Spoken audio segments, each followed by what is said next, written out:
Agradecer a Deus, agradecer a todos os presentes aqui, dedicando esse momento, essa hora aqui para esses estudos, né? Estamos aqui alimentando o nosso espírito, a nossa moral, nosso conhecimento no mundo espírita. E hoje vamos falar sobre uma das pessoas muito importantes aí no mundo espírita. Agradecer por estarmos aqui com saúde, disposição, com muita fé e amor, estarmos aqui conectados em oração. Que Deus abençoe a todos, que tenhamos uma ótima aula, abençoada por todos, tá bom? Boa Pai nosso noite. que estais no céu, santificado seja o vosso nome, venha a nós o vosso reino, seja feita a vossa vontade, assim na terra como Na no terra céu. como no céu. O pão nosso de cada dia nos dai hoje, perdoai as Não nossas leve dívidas, nossas assim como nós perdoamos como aos nós nossos perdoamos os devedores. nossos devedores. E não os deixeis cair em Não nos deixeis tentações, cair na tentação, mas livrai, Senhor, de mas todos nos os livrai, Senhor. males. Que assim seja. Que assim Salve seja. Jesus e graças a E Deus. graças a Deus. Beleza?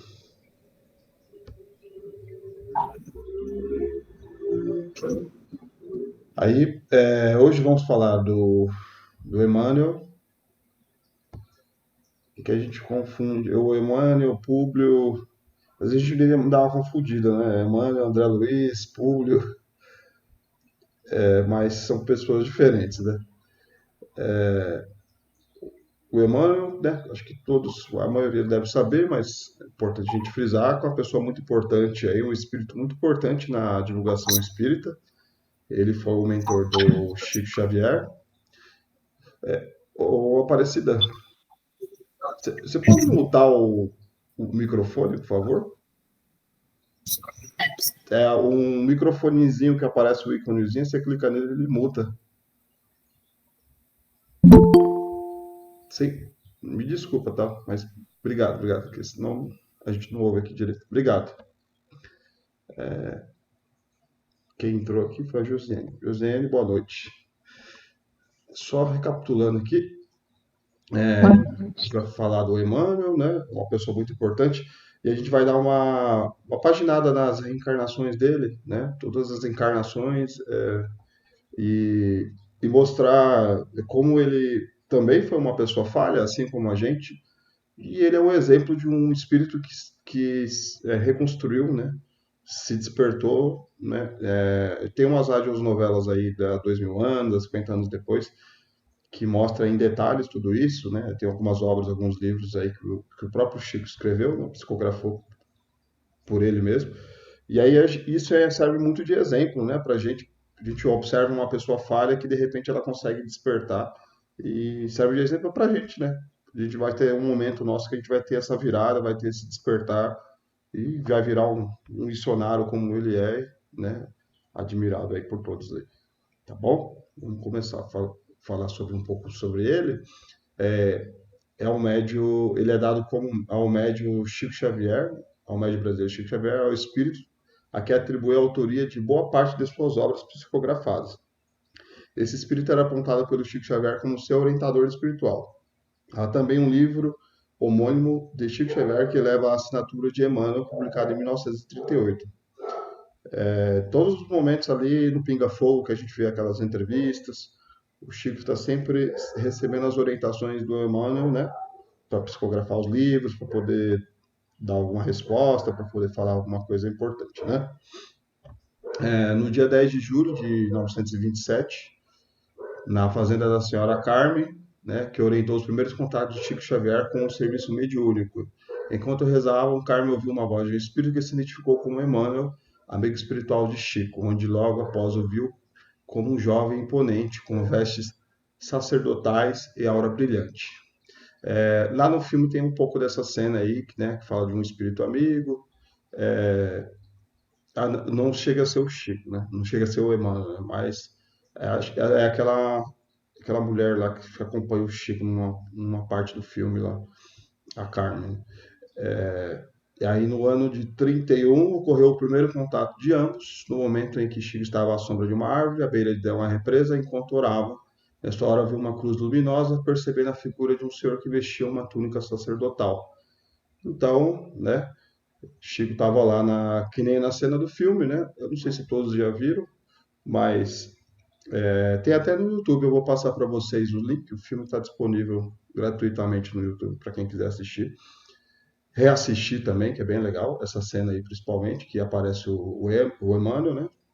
Ele se apresenta e aí vamos ver o que ele vai falar pro Chico, né? Aí tem aquela famosa conversa que foi registrada aí, né, por todos nós, né? Ocorreu então o famoso diálogo entre Chico e Emmanuel. Está mesmo disposto a trabalhar na mediunidade? Perguntou o Emmanuel, né? Sim, se os bons espíritos não me abandonarem, você não será desamparado, mas para isso é preciso que trabalhe, estude e se esforce no bem. O senhor acha que estou em condições de aceitar o compromisso? Perfeitamente, desde que respeite os 3 pontos básicos para o serviço. Aí Chico perguntou qual que é o primeiro ponto: disciplina, o segundo, disciplina, o terceiro é disciplina também, né? Temos algo a realizar, 30 livros para começar. Olha a missão aí que o Chico já foi revelado para ele. Então, não é porque o Chico é um espírito de luz, é um missionário, que ele vai chegar aqui e vai ter só barganha, só felicidade, né? Olha o trabalho que ele já se deparou logo no começo da mediunidade dele, né? E essa resposta disciplina, disciplina, disciplina, a gente leva tudo na. Toda vez que a gente faz o trabalho mediúnico lá no cristão, essa disciplina ela é extremamente importante, né? É uma disciplina, uma dedicação, né, constante ali para sua melhoria, para um trabalho maior, né? Em todos os aspectos, né? Não só profissional, mas espiritualmente a disciplina é muito bem-vinda, muito necessária para a gente poder fazer um trabalho sério, né? A obra mediúnica, e é exatamente esse o motivo deles não abandonarem, né, essa disciplina dos espíritos de luz. Não o caso que o Chico questionou se ele vai ter amparo, claro que vai ter, é só você ter a disciplina que vai ter o amparo da alta espiritualidade. Da mesma forma, que a gente está sempre amparado pela alta espiritualidade, e às vezes a gente cai dessa falta de disciplina e eles não conseguem ter acesso, eles se afastam da gente porque a gente se perde, a gente às vezes pode perder, muitas vezes, né, perdemos essa disciplina, nos desviamos do caminho e nos afastamos dessa alta espiritualidade, né, que tenta nos amparar o tempo todo. A obra mediúnica atribuída a Emmanuel é composta por dezenas de livros, muitos deles traduzidos para diversos idiomas, romances históricos, livros de aconselhamento espiritual, obras de gênese bíblica, entre os quais aqui, ó, não sei se vocês já leram, aqui é O Caminho da Luz, há 2000 anos, 50 anos depois, Paulo Estevão, Renúncia, Ave Cristo, Vida e Sexo e O Consolador. O seu, o seu nome popularizou. Opa, o seu nome popularizou-se no Brasil pela psicografia do médium espírita, que se descreveu um dos primeiros contatos entre ambos em 31, enquanto psicografava Parnasso de Além Túmulo, a sua primeira obra mediúnica. Vire os traços fisionômicos de homem idoso, sentindo minha alma envolvida na suavidade de sua presença, mas o que mais me impressionava era que a generosidade e entidade se fazia visível para mim, dentro de reflexos luminosos que tinham a forma de uma cruz. Esse foi o primeiro contato aí com o Emmanuel, descrito pelo o Chico psicografava, né? Ao ser questionado sobre a sua identidade, o espírito teria respondido: descansa quando te sentires mais forte. Pretendo colaborar igualmente na difusão da filosofia espírita. Tenho seguido sempre os seus passos e só hoje me vês na tua existência de agora, mas os nossos espíritos se encontram unidos pelos laços mais santos da vida e o sentimento afetivo que me impele para o teu coração tem suas raízes na noite profunda dos séculos.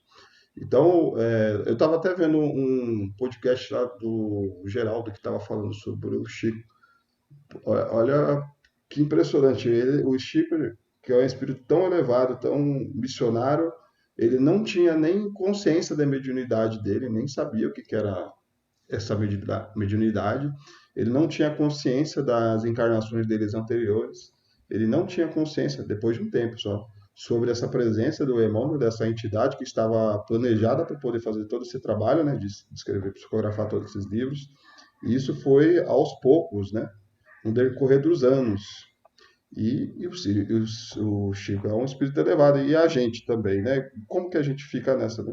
Às vezes a gente questiona que a gente não consegue entender muito, né, do nosso planejamento encarnatório, da nossa vida passada, e até mesmo o próprio Chico, tão evoluído, não tinha essa condição de saber de tudo de uma vez, né? Por merecimento, ele foi sabendo aos poucos, né?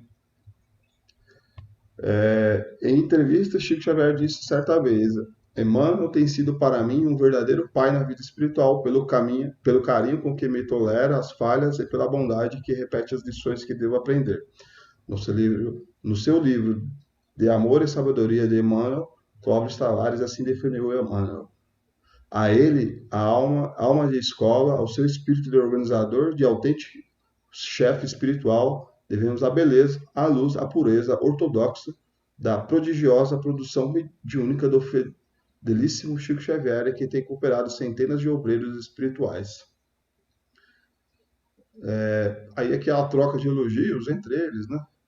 E esse contato do Chico com o Emmanuel é de muitas vidas, muitas encarnações, centenas de encarnações. Eles têm uma relação muito próxima entre eles, muito íntima. A gente vai ver no decorrer aqui da aula as encarnações que eles tiveram contato, bem próximo, né?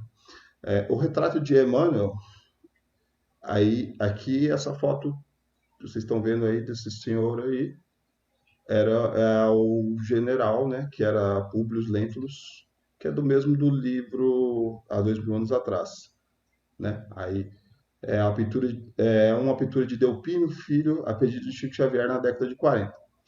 Chico Xavier informou que o espírito não pousou para o pintor. Na verdade, o artista foi auxiliado por um pintor desencarnado que era amigo de Emmanuel. O médium afirmou que o retrato produzido é fiel ao benfeitor na personalidade do senador Romulo Publio Lentulus Cornelius, né? O único detalhe que poderia ser corrigido no retrato se refere aos lábios que são na realidade mais estreitos e masculinos. A pintura original se encontra na sede do grupo espírita Luiz Gonzaga Pedro Leopoldo, numa sala de preces feito no quarto onde Chico nasceu em 1910. Então aqui, né, o pintor, o amigo do Emmanuel, né,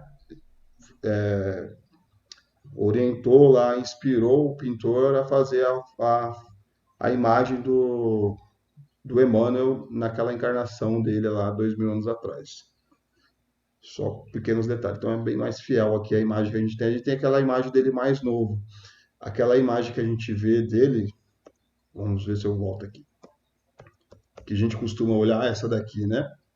Essa aqui já é do livro 50 anos depois, quando ele era escravo. Essa daqui é quando ele é dos 2000 anos atrás, que é mais fiel, né? Análise computacional. A obra atribuída a Emmanuel foi realizada com a técnica de aprendizado de máquinas chamada Deep Learning, ou pode ser inteligência artificial, que está hoje mais em moda, né? Então, a mesma técnica já foi usada para recriar textos de Shakespeare. No caso do Chico Xavier, o estudo selecionou 3 dos principais autores pelo médium: Emmanuel, André Luiz e Huberto de Campos, conseguindo discriminar esses autores com uma precisão considerável, erro de 5% para Emmanuel. Ou seja, ele conseguiu, essa inteligência artificial pega os textos do general, lá da época lá de 2000 anos atrás, e compara com as psicografias, né, o jeito de escrever, a linguagem, e aí essa inteligência artificial tem um erro aí de 5%, aí comprova que aquele texto tem veracidade. Os textos, né, do André Luiz e do Humberto Campos têm veracidade, né, de 95% pela inteligência artificial aí, que eles utilizaram. Aí aqui a gente vai começar a falar das encarnações do Emmanuel, né? Entre as supostas encarnações de Emmanuel, conhecidas do público, estão as seguintes, todas relacionadas na obra de Deus conosco, né? A primeira encarnação de Emmanuel é conhecida na Terra do século 9 a.C., seu nome era Simas, grão-sacerdote do templo de Amon-Ra, na antiga cidade egípcia de Tebas. Foi reitor da escola de Tanis e pai da futura rainha Samura-Mati Semiramis, né? Do império da Assíria, da Babilônia, do Sumer e do Acade. A sua história se encontra no livro Semiramis, a rainha da Assíria, da Babilônia, do Sumer, por Camilo Rodrigues Chaves. Então, esse aqui é legal que esse aqui tem história, seja científica, seja psicografada nesse livro aqui. Conta, quando a gente vai ver aquelas antigas, né, aqueles livros, aqueles documentários das antigas civilizações, eles falam tudo isso aqui. É muito interessante. Aí casa muito com esses livros de psicografia, né, psicografados aí, né, com os livros espíritas. É bem interessante as histórias que tem por trás dessa formação dessa civilização e a influência do próprio Emmanuel nessa época aí.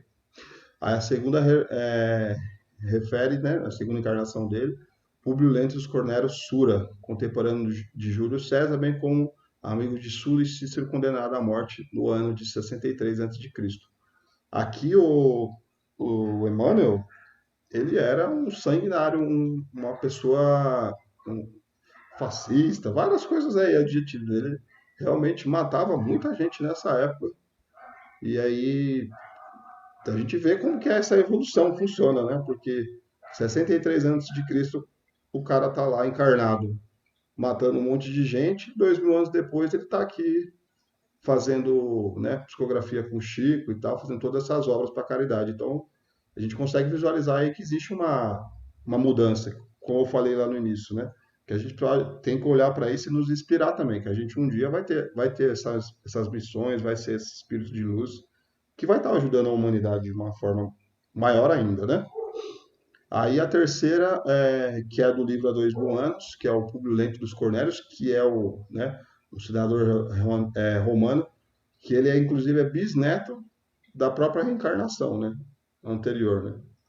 Ele viveu a época do Cristo de acordo com a declaração do médium mineiro. Tanto que é interessante nesse radionovela que o Emmanuel, o Públio, né? No caso é o Públio bisneto, ele vê a foto do tataravô, ou bisavô, não lembro, acho que é bisavô, né? Ele vê a foto do bisavô lá num quadro e ele começa a ter umas aspirações lá no. Ele começa a ver as mortes que ele provocou e tudo, e ele começa a ficar totalmente paranoico com a situação quando ele vê o quadro que é ele mesmo numa encarnação anterior. Às vezes a gente vê uma foto do nosso tataravô, quem sabe é a gente também que está lá, né? De 24 de outubro de 38 a 9 de fevereiro de 39, Emmanuel transmitiu ao médium as suas impressões, revelando-nos o orgulhoso patrício romano Públio Lentulus no romance Há 2.000 anos. Públio lutou pela sua Roma, não admitindo a corrupção e demonstrando integridade de caráter. Então você percebe que existe uma pequena evolução comparado ao bisavô dele, né, que ele combateu realmente a corrupção, tinha um caráter lá único, era bem estudioso.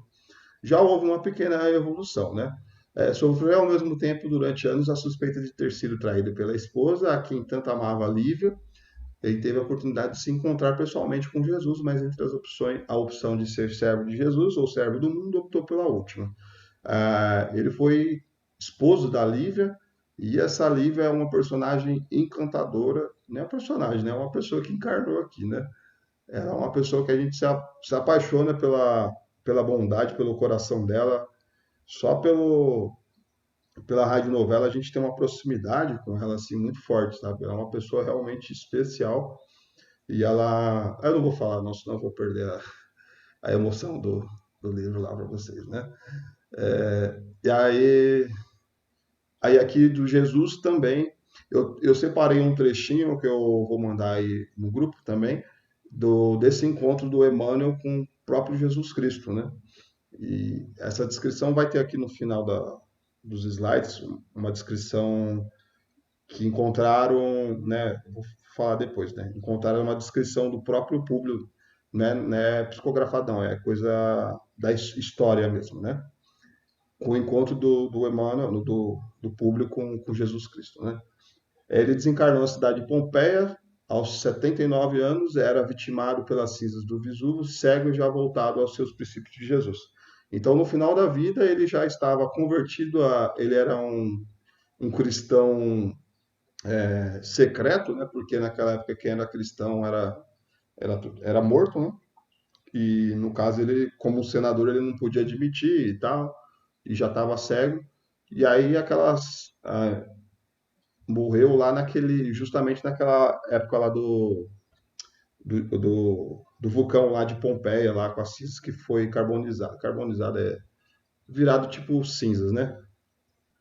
Virou tipo estátua. E no livro, no radionovela, no livro, tem essa descrição bem detalhada da morte dele. Ele mesmo mostra como que ele morreu nesse vulcão e como ele desencarnou, como ele chegou lá do outro plano. É bem legal, descreve o sofrimento e como que as pessoas lideram com aquele desespero lá, que eu imagino que deve ter sido grande, né? Um vulcão, né, explodindo, né? Aí a quarta encarnação, ele era o escravo Nestório, na obra 50 anos depois, que é o livro após o 2000 anos, né? 50 anos depois da época ali de Jesus, né? Renasce em Éfeso no ano de 131 com o nome de Nestório, né? De origem judaica, é escravizado por romanos que o conduzem ao país de sua anterior existência. Nos seus 45 anos presumíveis, mostra em seu porte um orgulho silencioso e inconformado. Apartado do filho, que também fora escravizado, volta a encontrá-lo durante uma pregação nas catacumbas, onde tinha a responsabilidade da palavra. Cristão desde a infância, é preso e, por manter-se fiel a Jesus, é condenado à morte, né? Ao contrário da encarnação anterior, ele se manteve fiel a Jesus, acreditava no cristianismo, tanto que lá na parte do filme, né, da radionovela, o soldado pergunta para ele: você é cristão? Se você falar que é cristão, você vai morrer. Se você falar que não é, você vai embora. E ele falou que era cristão. E ele realmente foi corajoso, né? Com os demais, ante o marítimo, canta de olhos postos no céu, e no mundo espiritual é recebido pelo seu amor de outra hora que é a Lívia. Ele realmente gostava muito da Lívia, e, e aí foi essa a encarnação. O 2000 anos é uma encarnação que teve uma pequena melhora, e os 50 anos realmente ele teve uma virada de chave ali muito importante, que é inspiradora para todos nós, e que ele já foi como escravo, ele morreu por Jesus, no sentido acreditando nele, né, com fidelidade a Jesus, e é muito bonita essa história. E tem umas outras histórias paralelas nesse livro aí, que é bem legal.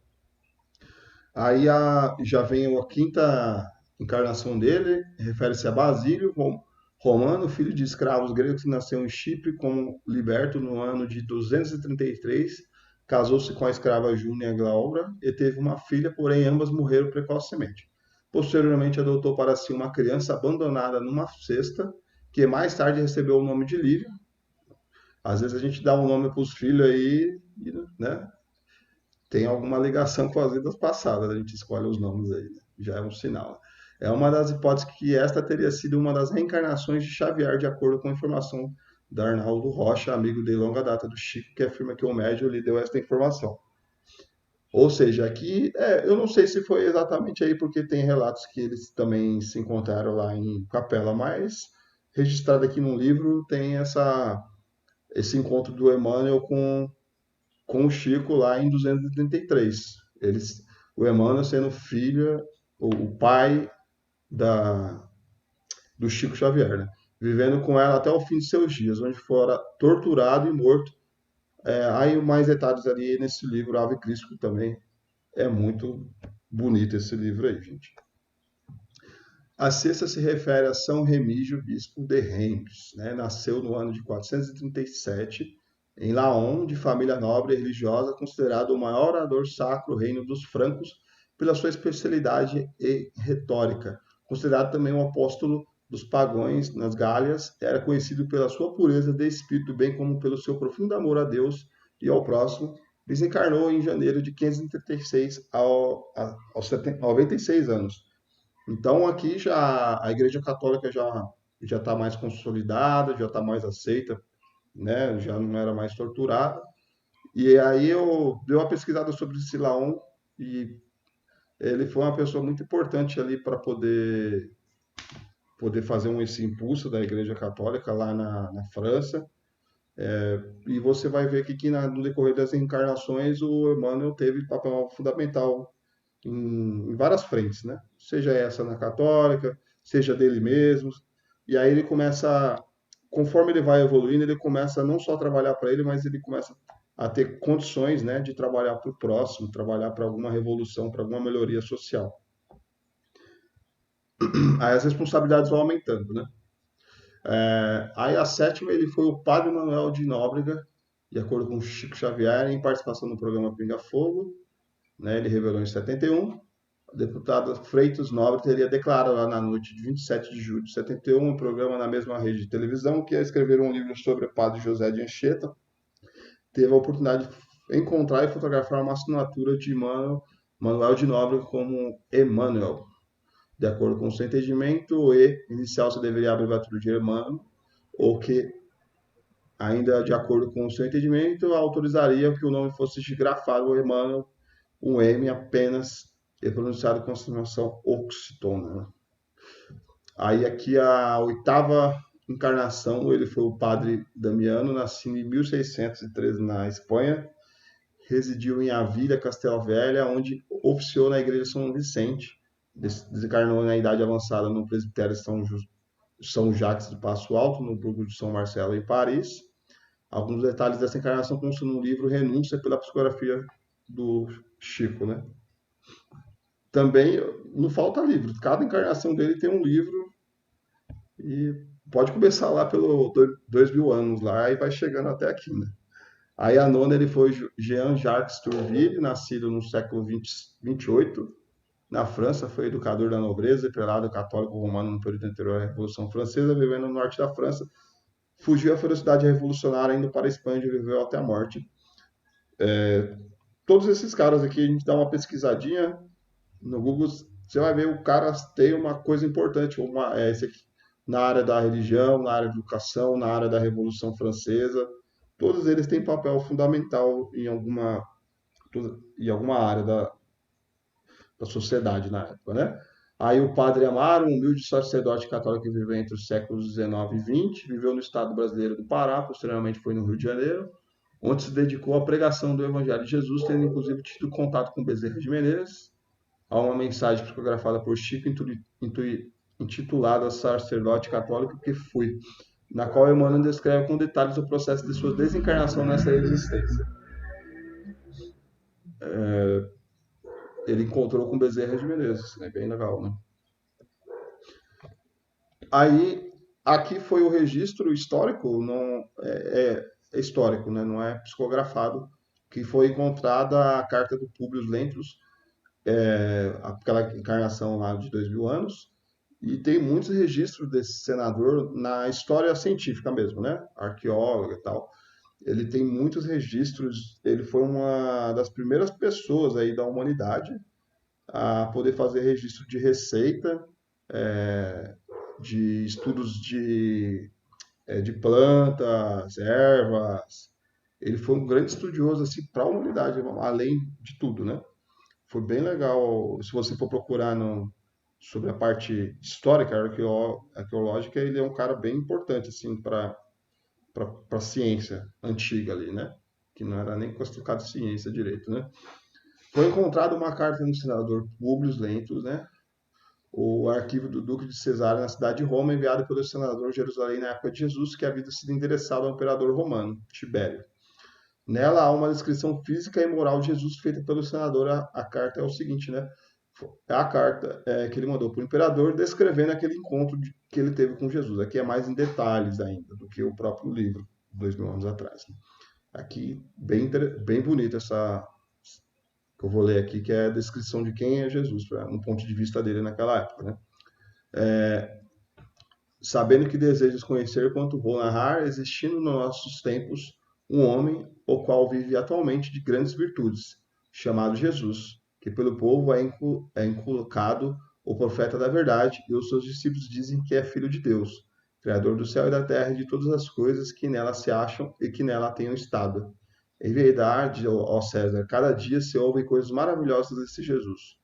Ressuscita os mortos, cura os enfermos, e uma só palavra é um homem de justa estatura e é muito belo no aspecto.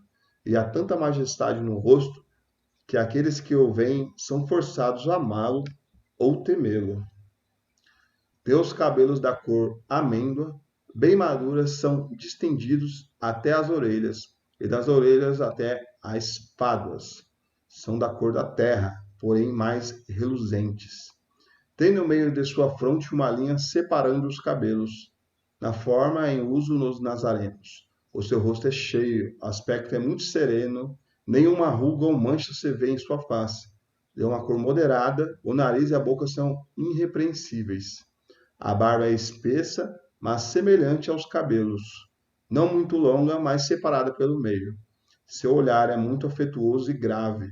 Tem os olhos expressivos e claros. O que surpreende é que resplandecem no seu rosto como os raios do sol. Porém, ninguém pode olhar fixo o seu semblante, porque quando resplende, apavora, e quando ameniza, faz chorar. Faz-se amar e alegre com gravidade. Diz que nunca ninguém o viu rir, mas antes chorar. Tem os braços e as mãos muito belos. Na palestra, contenta muito, mas o faz raramente. E quando ele se aproxima, verifica-se que é muito modesto na presença e na pessoa. É o mais belo homem que se possa imaginar, muito semelhante à sua mãe, a qual é de uma rara beleza, não se tendo jamais visto por essas partes uma mulher tão bela. Porém, se a majestade és tua, ó César, deseja vê-lo, como no aviso passado escreveste, dá-me ordens, que não faltarei de mandá-lo o mais depressa possível. De letras, faz-se admirar de toda a cidade de Jerusalém. Ele sabe todas as ciências e nunca estudou nada. É a visão dele daquela época para Jesus, né? Descrição, características dele, bem interessante. Aí continua. Ele caminha descalço, sem coisa alguma na cabeça. Muitos riem, vendo assim, porém, em sua presença, falando com ele, tremem e admiram. Dizem que um tal homem nunca fora ouvido por essas partes. Em verdade, segundo me dizem os hebreus, não se ouviram jamais tais conselhos de grande doutrina, como ensina esse Jesus. Muitos judeus o têm como divino, e muitos me querelam, né? Afirmam que é contra a lei de tua majestade. Eu sou grandemente molestado por esses malignos hebreus.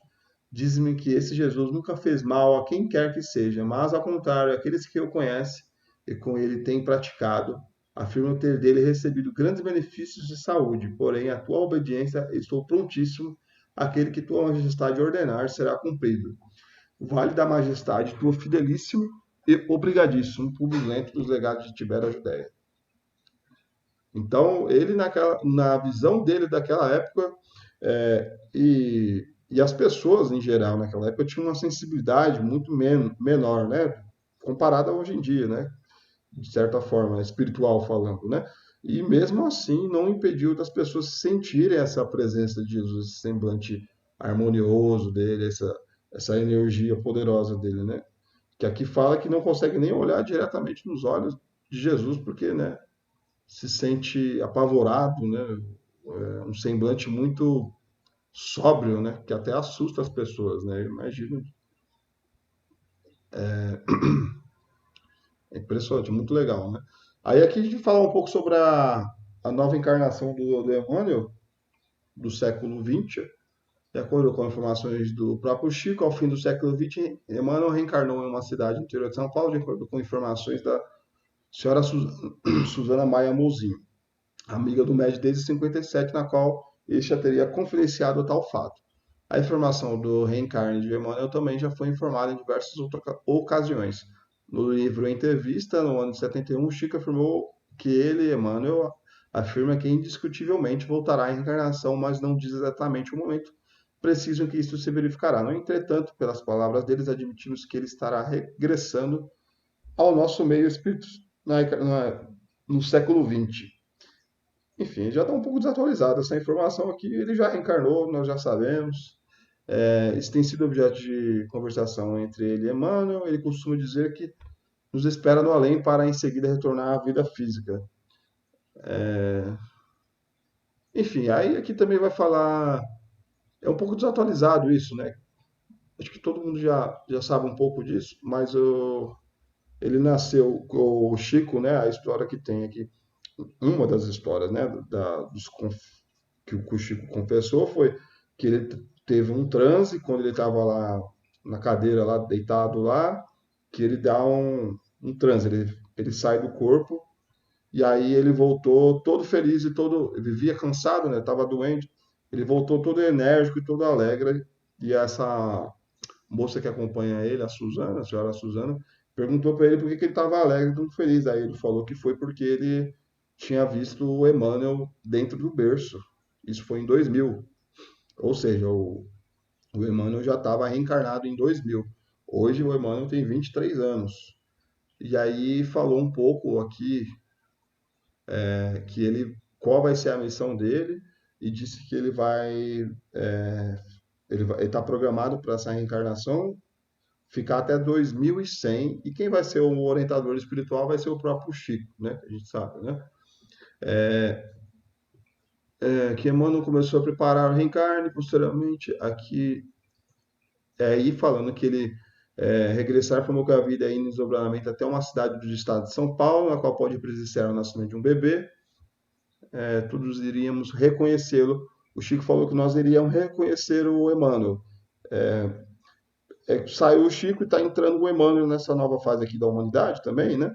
E a gente vai logo mais, vamos ver a reencarnação do Emmanuel e pelas suas obras. E aí a gente compara com o Chico só com 23 anos que ele ficou uma pessoa pública, né? Que ele foi. Antes ele era médio, era o Chico ainda. Até os 23 anos ninguém sabia que ele existia, né? Que estava encarnado aqui. E o Emmanuel também é a mesma coisa. Ele está aí, está encarnado, está fazendo algumas obras mediúnicas também, né? E falaram que ele vai trabalhar muito na área da educação. E logo mais eu acho que ele vai se tornar aí uma pessoa pública e a gente vai conhecer ele e, e ver os trabalhos deles aí sendo expandido aí, principalmente na parte da educação do nosso Brasil, que está precisando de muita ajuda, né? Que está com muito problema na parte da educação, de investimento. E aí a gente torce para que eu acredito que ele vai contribuir muito para isso aí de alguma forma, né? Que está abandonada, né? As escolas públicas, o ensino em geral, a educação no Brasil está abandonada. E aí a gente torce para ele aparecer aí e nos ajudar mais uma vez.